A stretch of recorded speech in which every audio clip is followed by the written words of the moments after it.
Pasensya ka na. Close na po yung parisan ko. Naku po, matutuwa talaga tong mga bashers ni Diwata.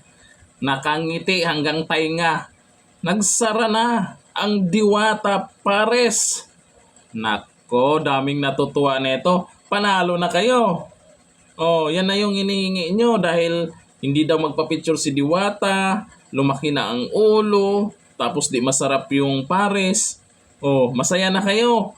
Nagsara na ang Diwata Pares at binugbog pa si Diwata. Nako, ito panoorin natin para lalo kayong matuwa. Magsaya kayo ngayon.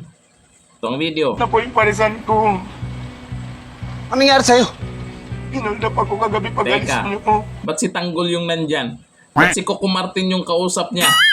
Ay, sa Batang Quiapo pala yan. Oo, sa Batang Quiapo. Ayan, binugbog siya, hinuldap siya, nagsara yung pares, yung parisan ni Diwata. Sa Batang Quiapo, sa mga basher, manood kayo sa Batang Quiapo at doon kayo magsaya. Doon kayo matuwa at mag-celebrate na ayun na nga, nagsara na ang Diwata Pares Overload. Oh, yan yung gusto nyo, di ba? Yung mga inggiters dyan, yung may tinamaan ng inggit sa katawan, yan yung gusto nyo, di ba? Walang lasa yung Pares. Mga ignorante yung mga nagsasabi ng ganyan, no? Yung sinasabing walang lasa. Hindi naman yan tinitimpla ng eksakto yung Pares kahit saang paresan yan. Kasi may mga pangtimpla dyan sa mesa, timplahan nyo. Ignorante. Tapos sabihin, nagbago na ugali ni Diwata, hindi daw nagpapipicture. Lagi po nagpapapicture yan si Diwata araw-araw. May oras nga lang. Nagpapa-interview pa yan. Ha? Hindi naman pwedeng pabayaan niya yung negosyo niya. Eh kung pinabayaan niya yan, hindi naman siya kikita dyan sa picture-picture lang.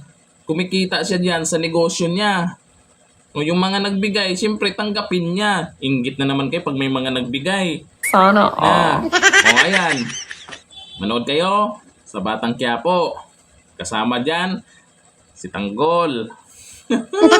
Tuwang-tuwa kayo na. Nagsara yung Diwata Pares Overload dyan sa kwento ng Batang Quiapo. At least sa kwento lang, mananalo kayo. At least sa kwento lang, ay mapasaya kayo. Pero sa totoong buhay, malabong mangyari yon kasi naman, yung Diwata Pares Overload hindi magsasara, madadagdagan pa. At abangan nyo sa Quezon City ba yun? Nako, Quezon City or Quezon? Another branch ng Diwata Pares Overload, may magbubukas. Pag nagbukas yan, may magbubukas ulit.